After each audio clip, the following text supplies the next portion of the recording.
Well, welcome back. This video today is one that I like. It's something that I was involved with years ago, and that has always been a personal interest of mine. It's on the groundwater system or our drinking water system here in West Tennessee. It's extremely unique. It's a very precious resource, and really we're very, very lucky to have such a plentiful and high quality water source. So let me share my slides with you. And I'll give you a little background information. Oops, don't want to see that.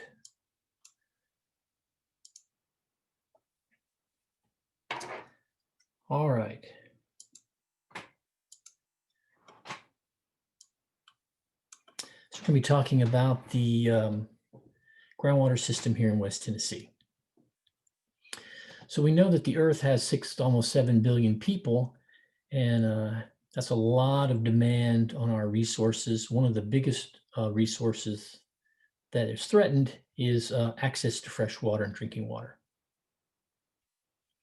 Farmers and municipalities pump a lot of water out, and as populations grow, crops have to increase. Demands on the system are increasing. The United Nations says that about 2.7 billion people will face a water shortage within the next few years. That's nearly half the population on the planet. And about 1.2 billion people every day drink unclean water. And that's because of that, 5 million people a year die from water-related diseases. Really an unfortunate situation. Oh, hit the wrong button, sorry. So here in the Mid-South, especially around Memphis, we're very fortunate to have one of the best, most abundant drinking water sources in the world. And it's based on what's called the Mississippi Embayment. So you can see where we are here in Memphis. We're kind of right here in the middle of it. That blue line you see is the outline, or what we think is the outline of the embayment itself. Now, how did this geological system form? Well, we have a faculty member here at the University of Memphis, Dr. Van Arsdale. He wrote an article a few years ago in Scientific American that really explained how this system was formed. And again, you can see here's the basic outline of the embayment. So his theory is that at some point over what's called the Bermuda hotspot, some very hot gases plumed up. And as the plate flowed over this hot spot, you can see the Mississippi Valley already had these fractures and faults. And as it went over this hot zone, these magma plumes rose up. And as it did, it created what's now called the Mississippi Embayment Arch. So it just swelled the land, actually caused the water to run to the north on our continent and away from it. Like all things in geology, given enough time, water and wind will erode. And as the plate moved away from these faults, or the Bermuda hotspot, the area, the uplift region was eroded away. And then as it continued to move away, then it actually subsided. And in this subsided area, the Mississippi River, or the drainage of the Mississippi River, or what we call the Mississippi River, began to go southerly, the way we see it today. And as it did, draining most of the continent, it filled in this void with water and with sediment. And of course, then the sea came in. So this scenario allowed this area to go through several cycles of when the sea levels would rise, the area would fill with water from the sea, and most of the sediment in the seaborne situation is sand, so large layers of sand would be deposited. And then when the sea, through say an ice age, when the sea would retreat, the continent would still drain, and then it would be washed over the sand layers with sediment from the landmass, and that would be mostly clays and silts. So you get these layers of sand formed in geologic time, then covered by layers of clays and silts, and this process repeated several times. So again, you can see how the continent moved to the west over time, went over the hot spot, and then tracked to where we are today. So this is a model of the way the initial continents were formed. Pangaea, you can see the outline of the US here. And then as it breaks away from South America and Africa and moves, oops, I don't know where my slide went. There it goes, moving slowly to the northwest. You can see in this scenario, you can actually see the embayment in one of the cycles where it was flooded. Actually, here in the Memphis area, we don't really have any fossils from dinosaurs because during this period of time, we were underwater.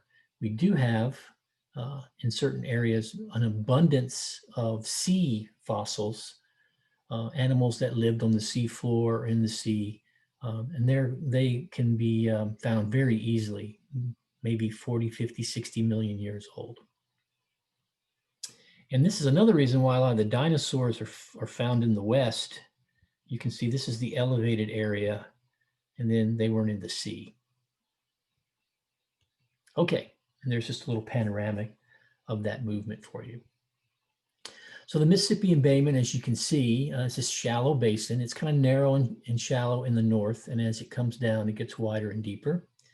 And the axis of the embayment, you can see, really just runs right on the Mississippi River. There's some other visualizations of that. So if you look at a cross section of the embayment, centered here at Memphis, as you can see the different layers I was talking about. So on the surface, there's kind of a alluvial deposits. These are wind-blown materials that have covered up the surface. And then you can see the first layer of protective clays. And then underneath that one is the one we draw most of our water from, that layer of sand, which we call the Memphis Sands Aquifer. It's a confined aquifer. And you can see it's in the surface over here in eastern Shelby County, western Fayette County, and then under the river over into Arkansas. So as water rains on the surface, it will come in through this opening and then fill in to the Memphis Sands. Some people have estimated that infiltration rate from the recharge zones may be 3,000 to 5,000 years. That means every day when you drink water, you're drinking water that was last on the surface, possibly 3,000 to 4,000 years ago. That's what makes it so clean. 3,000 to 4,000 years ago, we weren't really polluting the air and the water the way we do today. Plus, we've been talking about filtration. That water has basically been moving through a sand filter, and that sand filter has been eliminating a lot of anything that would come in from the surface. There's another protective layer below, and you can see, oops, sorry, I hit the wrong way. The Fort Pillow sands, which are lower. Oh, I should say that the Memphis sands in this general area could be as much as 1,000 feet deep, with the top of the sands being 200 to 300 feet here at Memphis. This Fort Pillow sand, which is below it, is much older water. And then there's even one much, much deeper. There are some wells in the Fort Pillow sand. There may be one exploratory well, oops, down in this lower Cretaceous aquifer.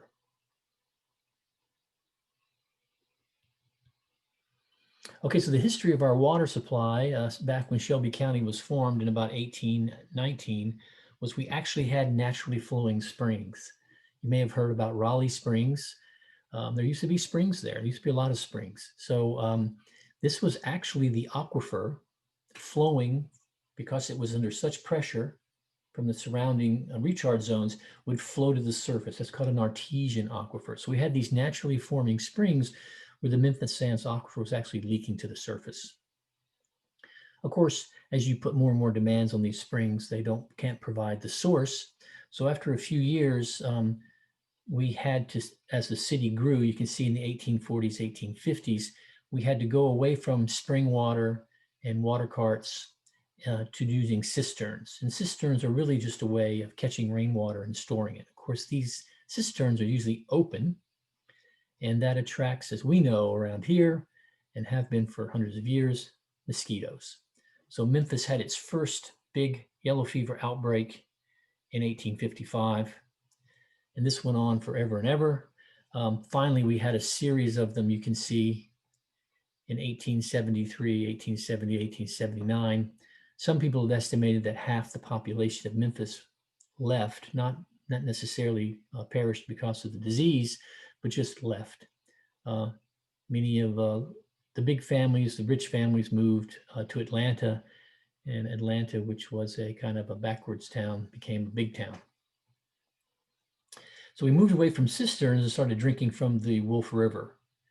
And river water has its own challenges. And then in the 1880s, someone drilling into the ground, I'm not sure what they were looking for, maybe looking for water, discovered the Memphis Sands Aquifer, and we had artesian wells, which actually under natural pressure, the water would flow to the surface and be collected. So a little timeline of our water supply. So again, those yellow fever epidemics that we were talking about really forced us to change and look at different ways of handling our water. And on March 18th, 1887, correct, the Bull Hughes Ice Company, which was an ice company, they used to bring lake ice down from the north. That was a big, big industry then. When they started being able to make ice mechanically, they needed a clean source of water. And as they drilled down looking for it, as you can see, the water flows freely under pressure to the surface. That well may be several hundred feet deep. The water was very clean, very plentiful, and we have indirectly discovered one of the best resources our city has to offer. So at that point, companies were trying to organize to provide a way to get this water, this new source of water, to the citizens. The new company was called the Artesian Water Company. So in 1890, they built the first class pumping station and supply system to provide water to the city. I like this picture, but I know it's a little bit older now, but this was taken in 2002, but you can actually see water still under artesian pressure flowing to the surface. And one thing I will point out, you'll notice that fountain area is really is colored kind of brown. Well, one thing about our water washing through these natural sands all these years is it did pick up some iron. So our water has a good quality of iron. It doesn't hurt you to drink, but as you can see, that concrete statue, which may have been initially white or gray, has now been stained with the iron. So the only treatment we have in our drinking water system, we really could literally pump it directly from the ground, but we do what's called aeration, which we expose the water to air. The iron in the water precipitates out and turns into these chunks of iron, and then we run it through a filter and filter the iron out. So that's really all the treatment that we have to do to our drinking water, besides what EPA requires, which is disinfection and fluoridation. So how does an artesian well work? This is a pretty good example of what we have here in Memphis. Believe it or not, to the east of us and to the west of us, the ground level is higher. And these are the areas where our aquifer is open for recharge. So as water pours in through these recharge areas, you can see the water level on both sides is higher than the level below. So water likes to seek its own level. So that creates a pressure difference. So there's natural pressure pushing the water out. Of course, over years, we've put such a demand on the system that we reduce that pressure. It's still technically artesian. The water will rise in the well, but not to the surface as it once did. So this is a picture of what's left of the Artesian Water Company. It's down there near St. Jude.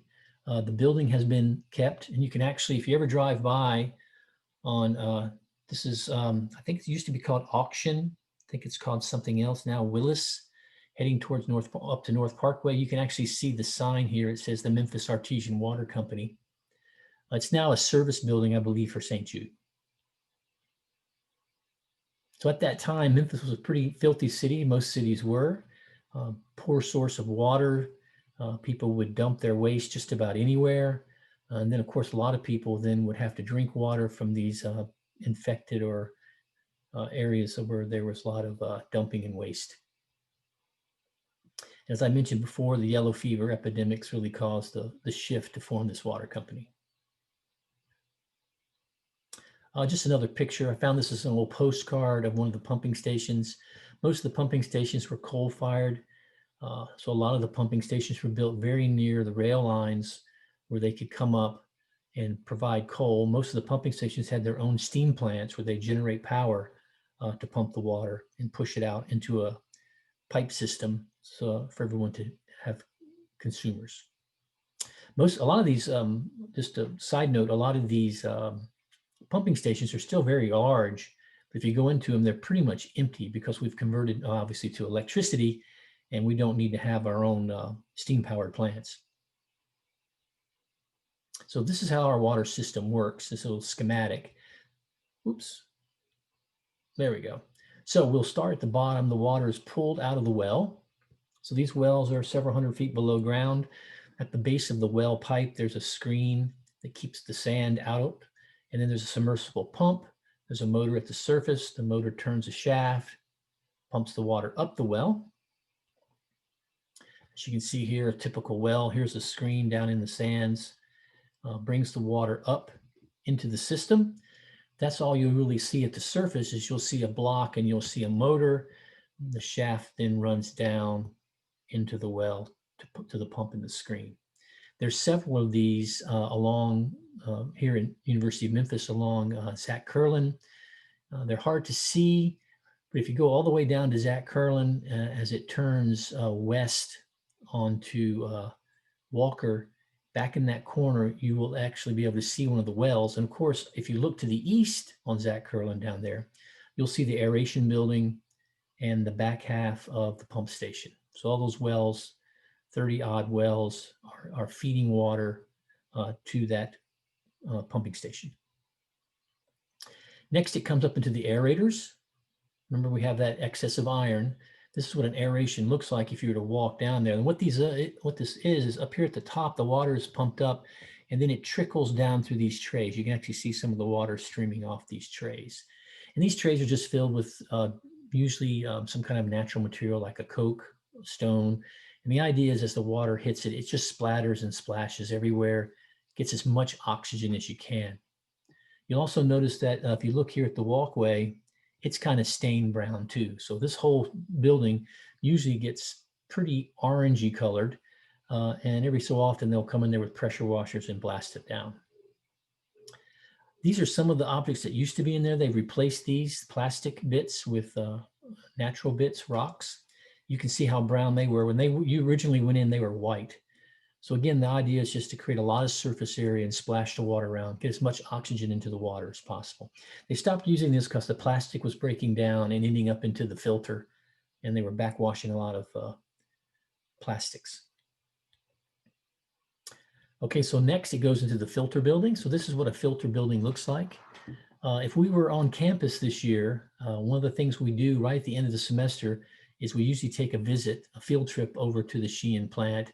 Unfortunately, we won't get to do that this year. So this little set of 4 openings that you see, that is one filter. All right. And just all the things we talked about before, the water will come in. If you could stand there and look over the edge, you would see a pretty still pool of water, 2 to 3 feet deep. And then you would see kind of a dark color. That's the anthracite granular material on the top.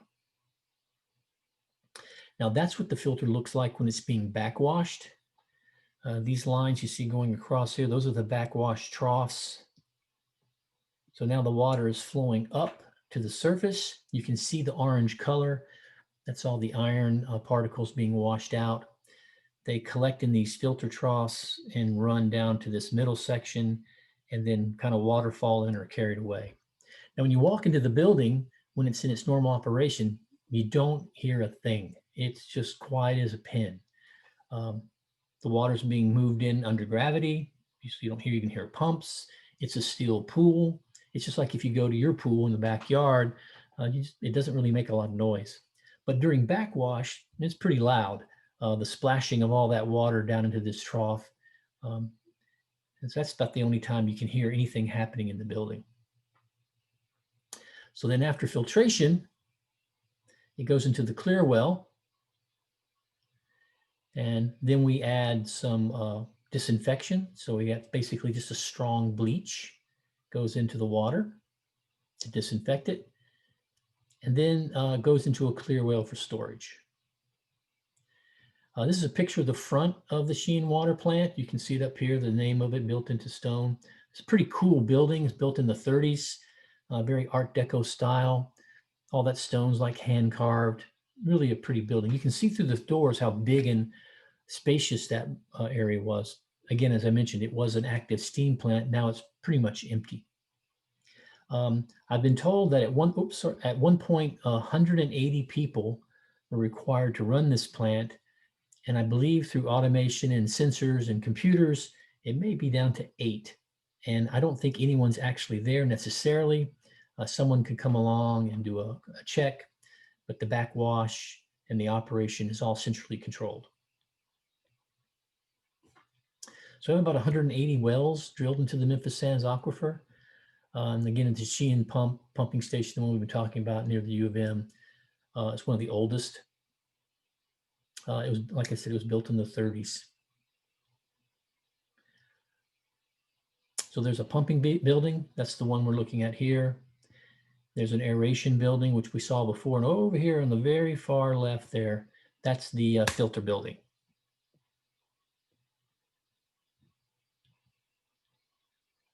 Now, so Shelby County and the surrounding areas, we know about our drinking water and how good it is. We've talked to both before about the protective layer. What we've found out in the last few decades is this protective layer does have some breaches or windows or areas where the protection is thin. And you can see some of those areas here. For various reasons, we think the protective clay layer that confines and protects the drinking water aquifer from surface waters is thin. And you'll notice one of them is very close to us here at Sheehan. So the USGS and researchers here at the University of Memphis have hypothesized these breaches. And in the last few years, through exploration, wells, and other types of instrumentation, these have been delineated more clearly. So these are areas that we really want to protect and control the development above, because any kind of contamination on the surface now would have a direct port into our drinking water. So of course, as our development moves, we're kind of moving mostly to the east, and that's towards the recharge zone. So we have to be careful as we develop housing, and with that comes man-made sources of pollution, and these will now have access to the recharge zone and potentially contamination of the aquifer. Also, just construction, grading the surface, changes the way things drains, disrupts patterns, and also the reduction of wetlands. Wetlands act as a buffer between the groundwater and the surface, and removing wetlands can also upset the balance. Nature's done a pretty good job over the years of developing this system, and just in the last few, say, 100 years, we're starting to have a big impact on that system. So these are kind of some potential sources.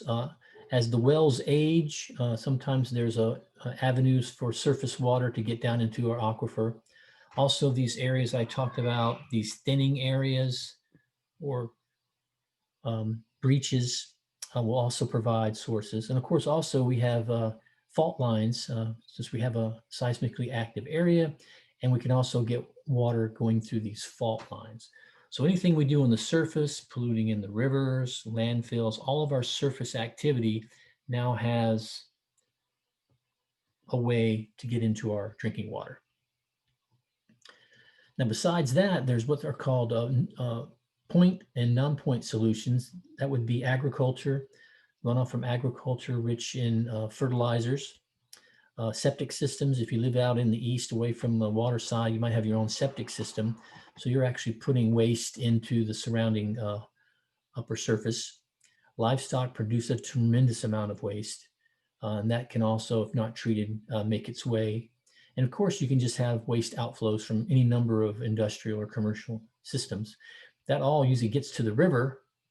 And of course, rivers are good places that tend to eat through the protective clay layer and again, provide access into our drinking water. So here at the University of Memphis, the Center for Applied Earth Sciences and Engineering Research, called CESAR, has been around for a while. It was formed in the early 90s.